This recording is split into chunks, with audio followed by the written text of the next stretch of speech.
be learning about deep learning driven assessment of inflammatory regions in digitized biopsies. So I'm very excited to learn more about that. Awesome. Can you guys hear me okay? Yeah, Cool. that's good. Let's see. Are you able to see the poster? Awesome. So, am I good to get started? Yeah, All right. go ahead. Hi everyone. My name is Chris Lin. I'm a recently graduated master's student of Boston University's bioinformatics program, and I'm currently working in the computational biomedicine section at Boston Medical Center. So at the Colachalama Lab, our goal is to leverage machine learning algorithms to improve the delivery and effectiveness of patient care. More specifically, this project revolves around the deep learning driven assessment of inflammatory regions in digitized kidney biopsies. So in the United States alone, 15% of adults are estimated to have chronic kidney disease. Oftentimes, this presents as inflammatory cell proliferation amongst the various functional structures of the kidney, also known as nephritis. Traditionally, what pathologists do is they use light microscopy to manually identify the nature and the extent of this immune cell proliferation, which allows them to make an overall clinical pathological diagnosis. And this diagnosis serves as a really important part in the formation of a treatment plan for the patient, since different methods of treatment exist on how severe the diagnosis is. It is critical that in the first step of treatment, we make a very accurate classification about the extent of the disease. And so, as these interpretations of the disease may vary from pathologist to pathologist, and the availability of these specialized nephropathologists that are confident in making a diagnosis may vary from hospital to hospital, we sought to develop a deep learning framework that would efficiently and objectively quantify regions of inflammation within a kidney biopsy. And so, two huge factors that have made this sort of image analysis possible in recent years have been the improvement of converting physical slides to very high resolution images, as well as the improvement in various deep learning frameworks that allow for more accurate and more nuanced predictions. And so, in other words, our goal was to develop a model that could take as input a whole slide image of a kidney biopsy and make a overall classification on the biopsy as containing inflammation or no inflammation, in addition to identifying where potential areas of inflammation actually are. So approximately 100 digitized kidney biopsies from patients treated at Boston Medical Center were collected. Of these biopsies, 25 of them were annotated for areas of inflammation by a trained pathologist, as you can see in these sample images. And so of these 100 kidney biopsies, we split our data set in a 7:3 ratio, with around 70 images allocated for training and 30 reserved for testing. And so, using these annotated images, we employed a sliding window approach, sort of breaking each whole slide image into smaller sections, which we use to train our convolutional neural network.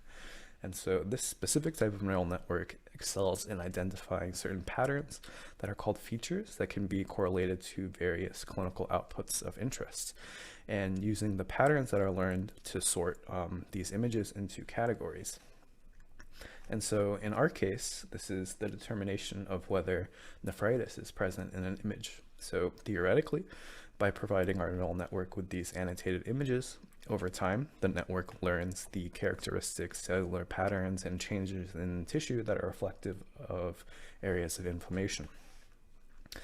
Thus, following our training, we can input a biopsy that the model hasn't seen before and receive an overall prediction of whether that biopsy contains inflammatory regions that are characteristic of nephritis within a working time of around 30 seconds.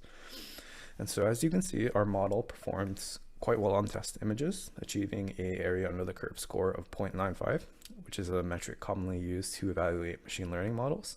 And so a score closer to 1 indicates better performance of the model, suggesting that our framework has a consistent ability to classify between biopsies containing inflammation and biopsies lacking inflammation.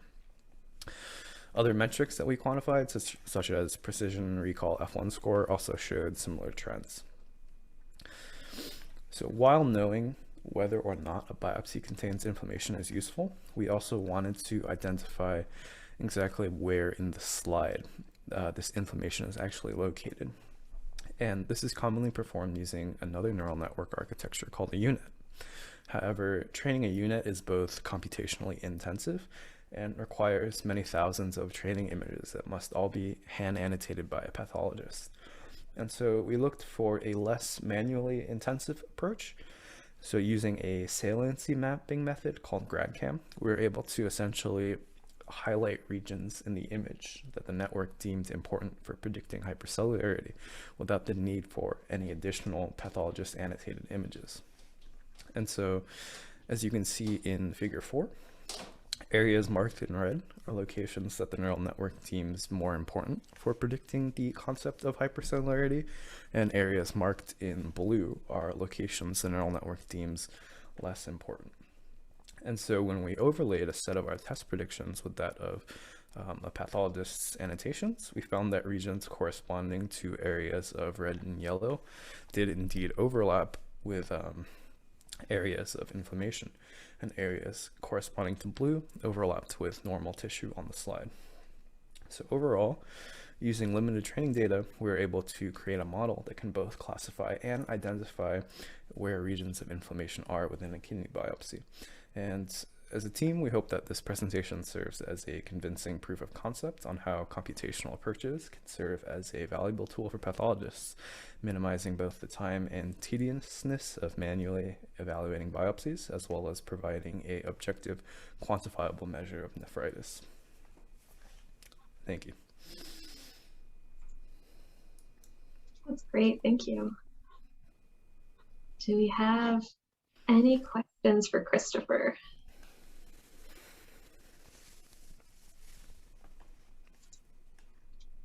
While everyone's thinking, I'll send you over this one. So it seems very similar to, but obviously a different type of analysis. There was recently a Science Translational Medicine publication on deep learning for dermatologist level detection. Had you seen that article at all? And is there any correlations or similar kind of similarities between the two? I have not seen that specific article, but the cool thing about neural networks is that it's built on sort of one framework, and whatever data you put in, you can adjust based on whatever clinical or non-clinical outcome you're looking at. So you could train it with derm or lung cancer or any kind of biopsy, and based on what output you're looking for, you can sort of adjust the model to look at all these different kinds of things without having to do anything other than change the set of training images you're feeding into it. So, even outside of kidney, like this is the same model that you use for Tesla self-driving cars and like Facebook's, facial recognition things. So it's all one framework. Great. And then there's 2 questions in the chat. Both of them are giving you accolades. Nice job. The first one is from Natalia.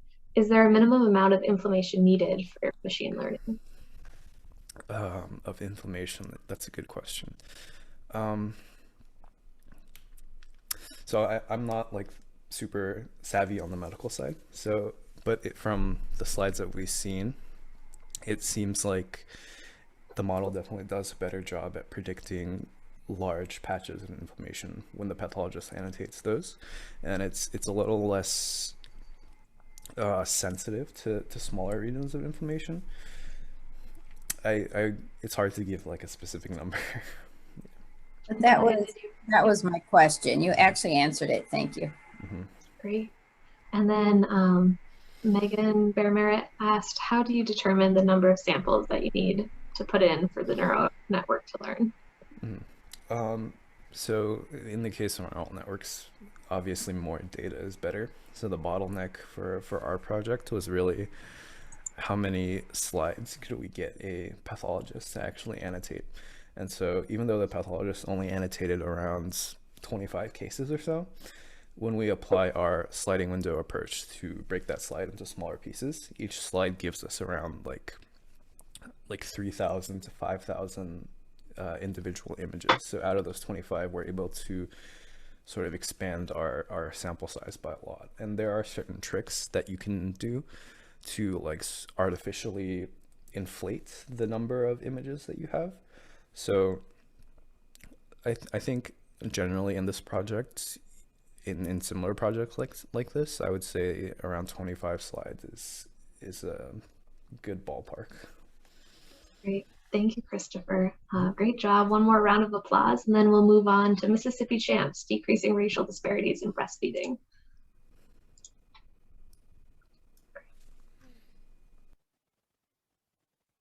And one thing to note, when you are in presenter mode, you can right click on your PowerPoint and then I think choose like laser pointer, and that might help with everyone. But sorry, I didn't say that before, Christopher.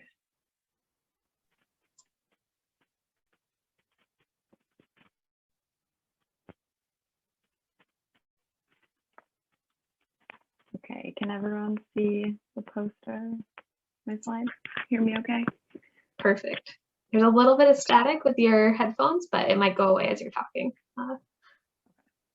Let me know if it becomes, you can't hear me or something like that. Great. We were also let know that we could have kind of additional slides zooming in. So I hope it's okay. I do have a few of them. Awesome. Well, hello, everyone. My name is Maytal Hoth-Kogan, and I'm a research assistant for the Center of Health Equity, Education, and Research, or CHEER, in the Department of Pediatrics at Boston Medical Center. And I'm honored to be here with you today. So our poster is titled Translation of Policy into Clinical Practice, Increasing Breastfeeding Rates and Decreasing Racial Disparities in Mississippi Hospitals. The work presented in this poster reflect findings from CHEER's initiative, Communities and Hospitals Advancing Maternity Practices, or CHAMPS, which launched in Mississippi in 2014 and continued through August 2020. The CHAMPS program sought to address low breastfeeding rates, which are a risk factor for poor infant health. In the US, race is an important predictor of breastfeeding prevalence, with rates being lowest among Black populations. Thus, by addressing low breastfeeding rates, a key aim of the CHAMPS initiative was to simultaneously reduce racial disparities in breastfeeding. The WHO's Baby Friendly Hospital Initiative, or BFHI, offers a set of guidelines called the 10 Steps to Successful Breastfeeding that aim to increase breastfeeding rates and improve maternity care practices. Baby Friendly USA, the accrediting body and national authority for the BFHI in the United States, has created the 4D pathway to baby-friendly designation, which is an external assessment to independently and objectively evaluate if a facility has properly implemented the 10 steps. Implementation of the BFHI is associated with increased breastfeeding rates, particularly in racial minorities and vulnerable groups. Given the data and information at the time, we found this to be the best evidence-based approach to reduce racial disparities in breastfeeding. When CHAMPS launched in Mississippi in 2014, in addition to the state having the lowest national breastfeeding rates, the state also had no baby-friendly hospitals. In 2014, Mississippi had a 57.5% breastfeeding initiation rate, which was almost 10 percentage points lower than any other state. When we launched CHAMPS, we hypothesized the hospital implementation of the 10 steps in Mississippi would translate into improved maternity care practices, increased rates in breastfeeding, and decreased racial disparities in breastfeeding. So after our launch in 2014, CHAMPS enrolled birthing hospitals in Mississippi on a rolling basis. As part of CHAMPS, hospitals received intensive quality improvement, staff training, technical assistance, and policy support to help hospitals implement the 10 steps.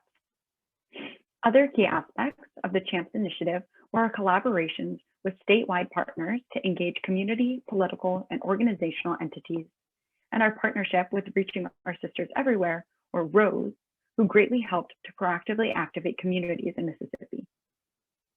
We also trained hospitals on how to submit monthly aggregate data, stratified by race, on breastfeeding rates and maternity practices. Here on the left side of the poster, you can see the definitions we used for the maternity care practices for which we gathered data. So we define the outcome measure of breastfeeding initiation as the infant consuming any breast milk during the initial hospital stay, and the outcome measure of breastfeeding exclusivity as the infant consuming only breast milk during the initial hospital stay.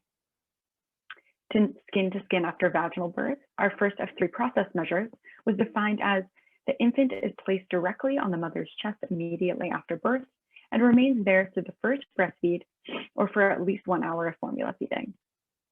Skin to skin after cesarean birth was defined as the infant is placed directly on the mother's chest as soon as she is responsive and alert and remains there through the first breastfeed or for at least 1 hour of formula feeding. And our last process measure, rooming in, was defined as the infant remains with the mother in the same room from birth until discharge unless separation is medically necessary. And then these data were then analyzed using generalized estimating equations. So now to speak a bit about our findings in this initiative. By 2020, CHAMPS had enrolled 39 out of the 43 birthing hospitals in Mississippi, and 37 CHAMPS hospitals contributed consistent monthly data. You can see here at the top of the middle column, the demographics for those 37 Mississippi birthing hospitals. And here are the demographics enlarged so they're easier to read. The total number of births at all of these hospitals was 31,329. On average, hospitals had a mean number of 847 annual births. You can also see that the majority of patients at these hospitals were either Black or white, with 47% being the median percentage of Black non-Hispanic patients at the hospitals, and 51% being the median percentage of white non-Hispanic patients. 65% of the hospitals provide care in NICU level 2 or above, and 35% have hospital-operated prenatal clinics. For hospitals to operate their own prenatal clinic matters in terms of the baby-friendly hospital initiative because the prenatal care in those clinics must also meet a certain standard of care.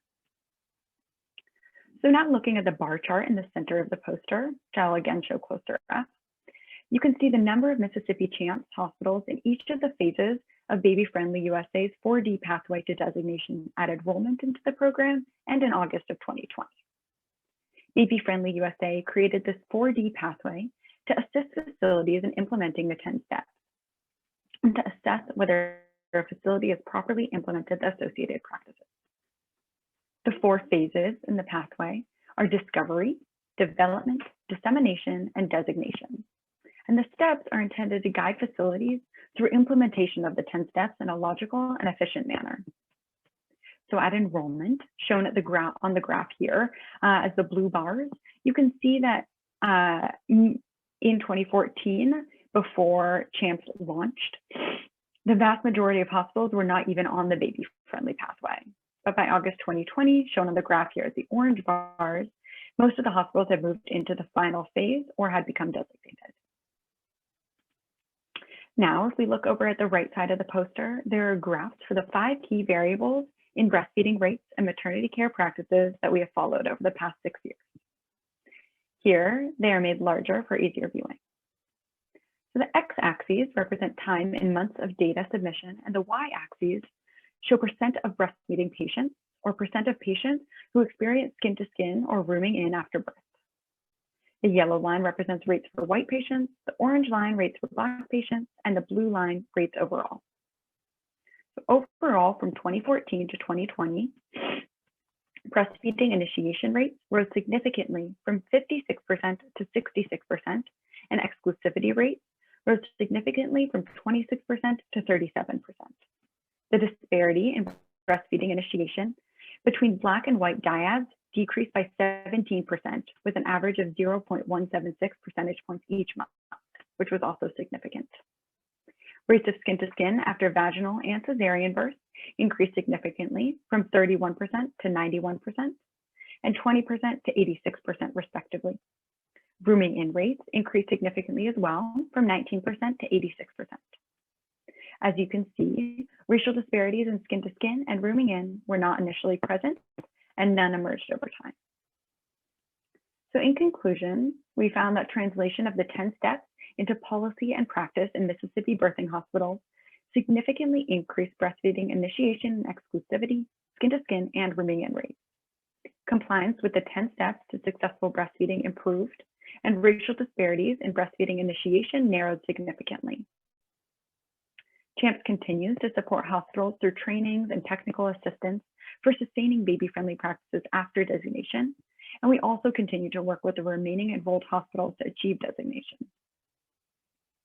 And to end on an extra note of optimism, according to the recently released 2020 CDC breastfeeding data, Mississippi is now ranked as the US state with the 4th highest percentage of births occurring in designated baby-friendly hospitals, and 57% of births, with 57% of births occurring in baby-friendly designated hospitals. And that concludes my presentation. Thank you. And I welcome any questions you have regarding my poster, the CHAMPS initiative, or CHEER's work more generally. Thank you. Great, thank you. That was great. Any questions from the audience? I'm always trigger happy or question happy, and so I can ask one right away to give people more time to think. All right. Natalia said, very nice job. Programs like WIC can discourage breastfeeding. Was there an evaluation of possible barriers? Barriers. I'm not sure at the launch if there was an evaluation of possible barriers. We did though, we did partner with all the hospitals and a lot of community groups. We did partner with WIC. We work very closely with the WIC breastfeeding peer counselors. And I'm not sure that I know of many instances of WIC discouraging breastfeeding personally, so I'm sure in Mississippi, but we do collaborate a lot with WIC and their breastfeeding peer counselors and worked with them to create and launch CHAMPS. Natalia, do you have a follow-up? Oh, what happens is because they provide formula that can be discouraging for breastfeeding. And so I wasn't thinking that WIC was against breastfeeding, more the fact that we provide it, formula, that, Absolutely, yeah. I think that's a huge part of this. I mean, part of the Baby-Friendly Hospital Initiative and the 10 steps focuses on hospitals must pay for formula, so they can't receive, free formula. And the nurses and staff are trained on the systematic and historical ways that formula companies have marketed to new mothers. And so that is a kind of ingrained part of the Baby-Friendly Hospital Initiative that we take very seriously, and we work with the WIC staff to teach to their mothers as well. Great, thank you. So last question, from Megan. It appears based on the graphs that the outcomes for initiation were better and disparities were reduced compared to the exclusive breastfeeding. Can you comment on that difference? Yeah, absolutely. So this is actually, I'm glad you pointed this out, because exclusive breastfeeding is kind of our big next project. That's like what most of our projects now are focused on, because we did see this difference. I can't comment on it in terms of we haven't done research to see, why that is, or what they are saying, what the hospitals are saying, why that is. But I think that in general, when there are staff and support people at the hospitals so well trained through this training to help mothers and support mothers to begin breastfeeding, that is kind of why that initiation is able to, the rates were able to increase so much. And exclusivity, I think, can be more difficult perhaps when there aren't those staff members, or support people being there all the time. Although I'm not sure, but I'm excited that our next projects are going to be working on the exclusive breastfeeding and hoping to focus our efforts in that area. Thank you for both of the questions. Great questions. Thank you for your responses. All right, so we'll give one more round of applause, and next we're going to hear about mechanical temporal summation is associated with greater muscle co-contraction during walking in knee osteoarthritis.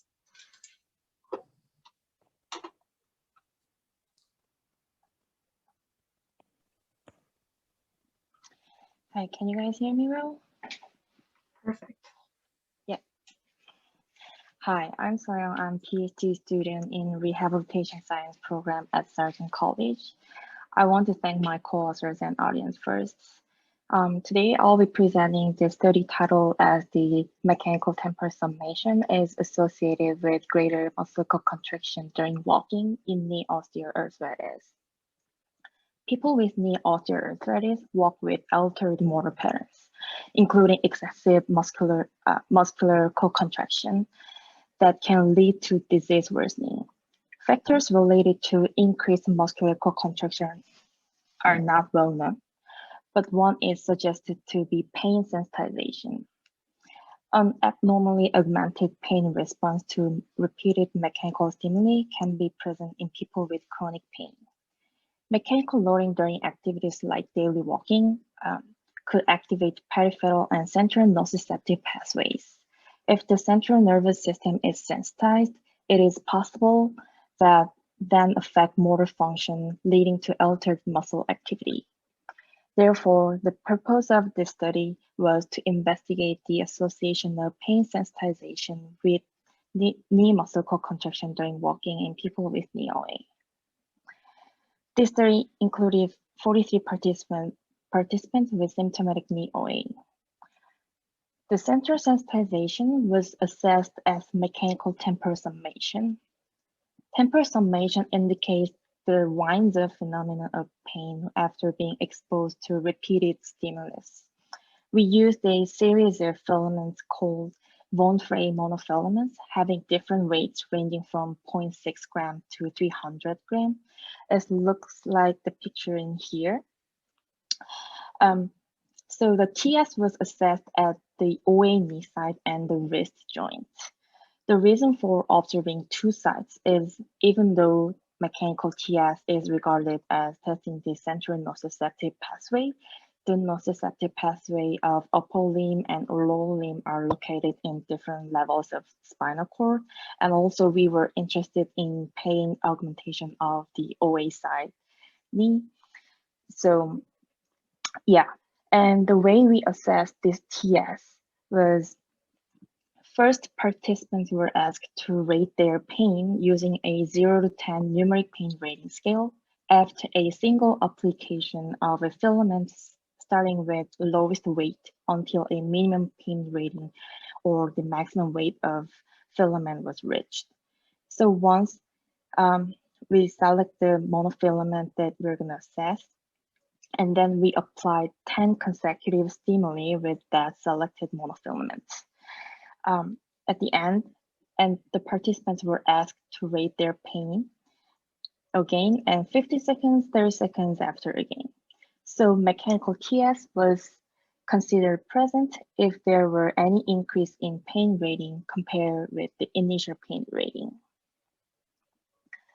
For the muscle contraction, the muscle contraction refers to the simultaneous contraction of agonist and antagonist muscles surrounding a joint.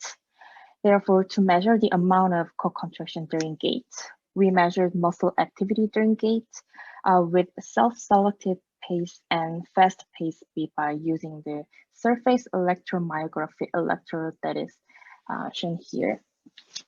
So we attach those sensors on the targeted muscle sites like this. The co-contraction index was calculated using the published method. We used two muscle co-contraction pairs for this study. I'll be briefly explain the anatomy of our thigh muscles. So on our front side of our thigh, we have vastus medialis and vastus lateralis.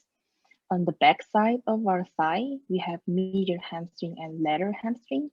So we measured VLLH pair and VMMH pair for the co-contractions. And then, as I mentioned, we collected muscle activity during gait. So we focused on the stance phase when the foot is in the contact with the ground and the load on the knee are the greatest. Specifically, we found a pre-activation phase, which is 100 milliseconds before initial foot contact to the initial foot contact, and loading response phase, which is from initial foot contact to through the peak knee flexion. During the pre-activation phase, the muscles activate to be ready for the initial foot contact. And during the loading phase, we receive the ground reaction forces, and generally both quadriceps and hamstring muscles activate together to stabilize the knee. So in this study, we calculated CCI during pre-activation and loading response phase. For the statistics, we used the independent sample t-test to compare CCIs between people with and without mechanical TS at both knee and wrists separately.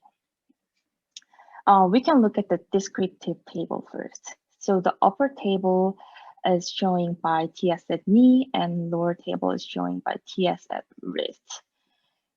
So among the 42 participants, we had 24 people, which is 57% of people had mechanical TS at their knee, and 47% had mechanical TS at their wrists. We can move on to figures here. Figure 1 shows the CCI results by TS at knee, and figure 2 is showing TS at wrists. So figure 1 shows that compared to people without TS, people with TS is showing greater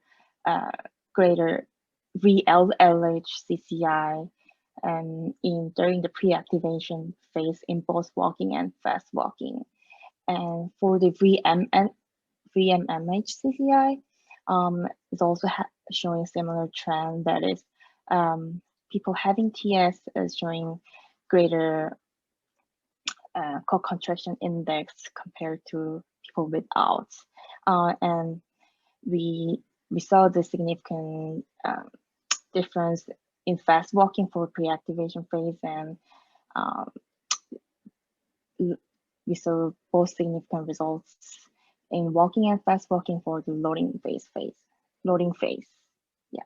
So our results, and we didn't see any significant results from the TS wrists results. So our results suggest central pain sensitization in people with painful medial knee OA is associated with greater muscle core contraction at the knee during walking. So prior research shows that this increase in core contraction at the knee is maladaptive and can worsen disease progression. So our findings suggest that central sensitization may also be associated with altered motor function during functional daily activities like walking. Therefore, strategies to reduce pain sensitization may also assist with normalization of motor patterns in people with knee osteoarthritis. However, further work is needed to determine the direction of association given the cross-sectional nature of this study. Thank you again for listening to my presentation, and feel free to any questions. Thank you. Great, thank you so much. Let's all give a round of applause. Good job. I had a quick question. What would be the long-term outcomes of your findings? Like, would a potential pharmaceutical treatment target this co-contraction, or what do you think would be the next steps? Yeah, that's really great point. Thank you for bringing that question. I think first, so once we confirm that this association between the sensitization is more apparent, is a real finding, we need to conduct the longitudinal study first to confirm the causal relationship between this sensitization and motor pattern. And then once we find that is real, maybe we need to target develop the intervention strategy that maybe that be able to target this center sensitization. And it's like, I know that some of research are developing some interventions that apply utilizing the cognitive behavior change, because this is not center sensitization. Sensitization is something like happening in the brain level or spinal cord level. So like some interventions targeting like trying to target the physical activity, combining like mindfulness components, like mindful walking, such as Tai Chi. Yeah. So yeah, I know those kind of interventions are being studied for. Great. Yeah, it'd be interesting to see if acupuncture also has some kind of effect. That's awesome. Yeah. And so I kind of stole Megan's thunder by that question, but I think you did a great job answering. Next, Natalia, great job. You know, are there characteristics that may predispose to central sensitization, say that 10 times fast, for patients with knee osteoarthritis? Sorry, can I see the question in Yep. the chat? Yeah. Let me just read one more. Sure. Yeah, sorry. Yeah, I kind of butchered that. Sorry about that. No, it's totally fine.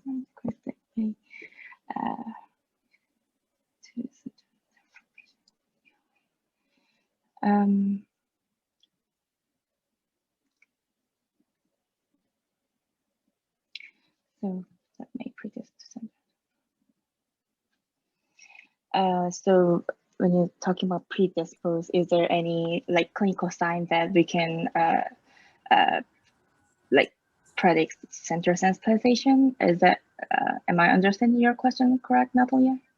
Yeah, especially because you know what, people are always walking on the knees, and I don't know if that's going to be predisposing them. That you know, the knee in particular is a joint that's getting a lot of abuse.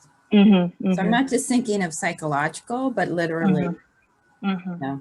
Like runners or Yeah, that's a great point. So so the process that being developed to this sensitized status is like there in the academic field is still debatable. So some is saying that this is something like characteristic that people just have. Some people could be more regardless of their disease. Some people is just more sensitized to the stimulus, and some other side is saying this is something that related to their previous injury and previous treatments. Like if they have treated properly and well, if they got the proper rehabilitation, they should not experience this sensitization. But like, yeah, it's debatable, but I think we should assess like in multiple directions to figure out the exact mechanisms. Great. Thank you so much. One last round of applause. That was wonderful. Thank you. All right. And last but not least, we're going to hear about quantification of corneal collagen cross-linking in keratoconus with ISOCT. There's a lot of alliteration there, so go ahead and take it away. Great. Okay, let me just see if I can share this. Oh, can you guys see my screen? Perfect. Awesome. And then okay. Hi, thanks for sticking around to the end. My name is Eugene. I'm a second-year medical student here at BUSM, and the title of my poster is called Quantification of Corneal Collagen Cross-Linking in Keratoconus Using Inverse Spectroscopic Optical Coherence Tomography. So the Alvin the talk is gonna basically break down what each of those words in the title means. Gonna talk a little bit about what keratoconus is, which is the disease that we are studying. We're gonna talk a bit about the treatment of keratoconus, and then talk about the imaging and the technology that we're using, which is inverse spectroscopic optical coherence tomography, which is gonna be called ISOCT from now on. And how we're gonna use the output measure of ISOCT as a marker of treatment effect in patients with keratoconus. So to get right into it, keratoconus is a non-inflammatory progressive disease causing corneal thinning. So if you take a look at this picture here, this is what we think a normal cornea looks like. It's got a nice lens shape to it. And in patients with keratoconus, you see they have this characteristic cone shape to it. So it's weakening of the cornea, leading to this bulging shape of the cornea. And as you can probably imagine, this leads to irregular astigmatism and unfortunately eventual vision loss if not properly treated. This is a pretty rare disease. The prevalence of the disease is 0.17 in 1,000 in the United States and about 1.38 in 1,000 in the whole population. However, it is one of the most common causes of corneal transplants. So we're going to talk a little bit about the treatment. The main treatment right now is something called corneal collagen cross-linking. And this treatment is aimed at preventing the progression of the disease. So what corneal collagen cross-linking is it's basically trying to create more bonds in the cornea to strengthen it. Here's a little very basic schematic of what it might be. In the top one is the eye before cross-linking. So these red marks are kind of models of cross-linking. You can see there's not very many. And after the procedure, there's a lot of them. And we think that the more crosslinks you have, the stronger the cornea. The procedure involves a photosensitizer. So this would be something like riboflavin, and then you put it as an eye drop. So you soak the eye for about 30 minutes, and then you shine ultraviolet light on it. And this process is what's creating these extra crosslinks. But the main problem now is that we're having difficulties optimizing crosslinking for the patients, and it's currently hindered by the inability to immediately measure treatment effects. The only way right now to be sure that cross-linking has properly occurred is by a clinical determination in clinic about 6 months down the line. So they're basically looking at the shape of the cornea and determining whether or not the treatment was successful. The main drawback with this method is that the patients actually can get much worse during this time period. We don't really know that. We can't tell until many months down the line by assessing whether or not the cornea is continuing to bulge. So, and up to 20% of these treatments end up failing at like the six-month follow-up by the clinicians, and they don't really know why it's failing. So, having a quantitative method for assessing the treatment can really help inform the clinical decisions regarding extra or alternative treatments earlier to prevent unnecessary disease progression. So this is where our technology comes into play. So ISOCT is a device here. You can see this kind of small picture. It looks kind of ugly, but it's the device that we use in clinic. And the advantage is that it is a non-invasive imaging device capable of detecting nanoscale ultrastructural changes in tissue, basically can resolve very, very small details in tissue in vivo with a very fast scanning time. So it's about 3 to 5 seconds, and it just shines like a bright light into your eye. So it's just like a little bit uncomfortable for a few seconds, and then they're done. And it can generate an image that you can see here. This is an image of the cornea. So this is like the anterior portion, and this is the posterior portion. But the main advantage of ISOCT is that it uses 2 light sources instead of 1. And this allows us to kind of resolve very small changes in the tissue. And the output of ISOCT is something called D. I'm just going to refer to it D. D is a measure of tissue compaction. So as you can imagine, a more compact tissue will have a higher D based on our ISOCT output. And there have been studies on that correlate increased D with increased corneal collagen cross-linking in vitro. So they have experimental studies of like increased collagen cross-linking and D went up. So we're trying to apply that same principle to patients with keratoconus in vivo.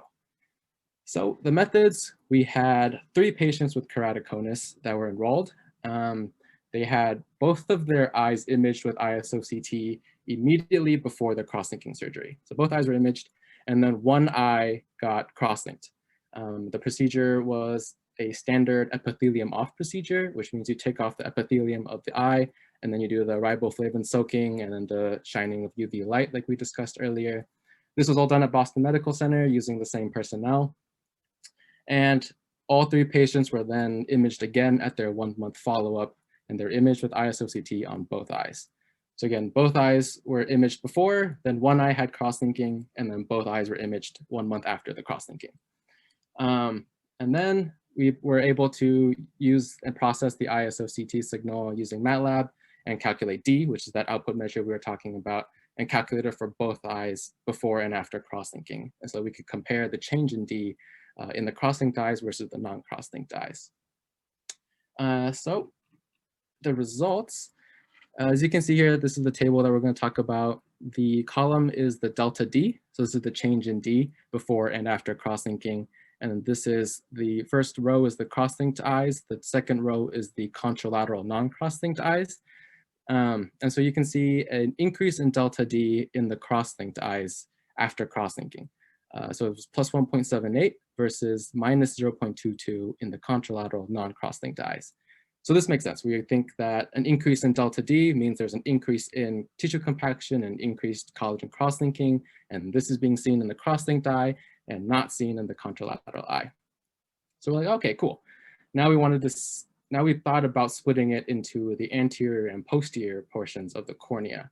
And the reason we did this was based on this concept called the posterior demarcation line. So this is a picture down here of a conventional OCT image taken of one of the patients that had cross-linking done. And you can see here, there's something called a demarcation line. It's this like hyper intense line right here. And this is what clinicians use to qualitatively assess how deep the cross-linking treatment worked. So this is the anterior portion of the cornea. And as you can imagine, you're treating the cornea, and it's gonna probably have a anterior to posterior distribution. And then this posterior demarcation line is where the treatment stops. The importance of the demarcation line is actually quite clinically relevant because they don't want to cross-link the entire depth of the cornea. They want to preserve that bottom part of the cornea to prevent further disease. So we hypothesized that there should be an increase in delta D in the anterior portion of the cornea versus the posterior part. So we did a very crude split it into half calculation, and then the anterior half we saw an increase in delta D of plus 1.83 in the cross-linked eyes and a decrease of 0.21 in the non-cross-linked eyes. In the posterior half, it was plus 1.68 in the cross-linked eyes and minus 0.19 in the posterior half, in the non-cross-linked eyes. And of course, this was a bit crude, like I mentioned. It was just like a straight average of front and of anterior and posterior. So we're thinking, well, maybe we should calculate D as a function of depth and see if in average, if there's an increase in delta D in the anterior portion of the cornea up to a certain point, because that posterior demarcation line can vary between patients. So we did that. We calculated here. This is delta D on the y-axis, and then this is the function of depth. So anterior cornea on the left, and then posterior cornea on the right. And you can see, so blue is the cross-linked eyes, and red is the non-cross-linked eyes. And in the cross-linked eyes, you can see a pretty significant increase in delta D across maybe like the anterior 2/3 of the cornea up to about a certain point where the difference becomes much less marked. And this agrees with our hypothesis that there should be an increase in delta D in the anterior portions of the cornea versus the posterior. So in conclusion, we think that ISOCT has the potential to be a non-invasive and fast imaging modality for quantifying cross-linking treatment effect in patients with keratoconus. We found that D was increased in corneas following cross-linking, and that changes can be observed even within that time course of 1 month that we had. And so in a more translational context, we think this could really help physicians and clinicians make decisions regarding treatment or management planning for each patient at an earlier time point in the current workflow in clinic, which you have to wait several months in before they can determine whether or not the treatment worked. Perhaps more importantly, this technology can allow physicians to change the cross-linking treatment as they go by giving them real-time information and real-time quantification of how well the corneal cross-linking treatment is working the day of the treatment. So the goal would be to achieve the same amount of cross-linking for each patient, and you can kind of assess how well it's working by this ISOCT device And then the physicians can then customize like how much UV light they're using, or how much time they're shining, or how much time the riboflavin is, or where the UV light is shining, so they can have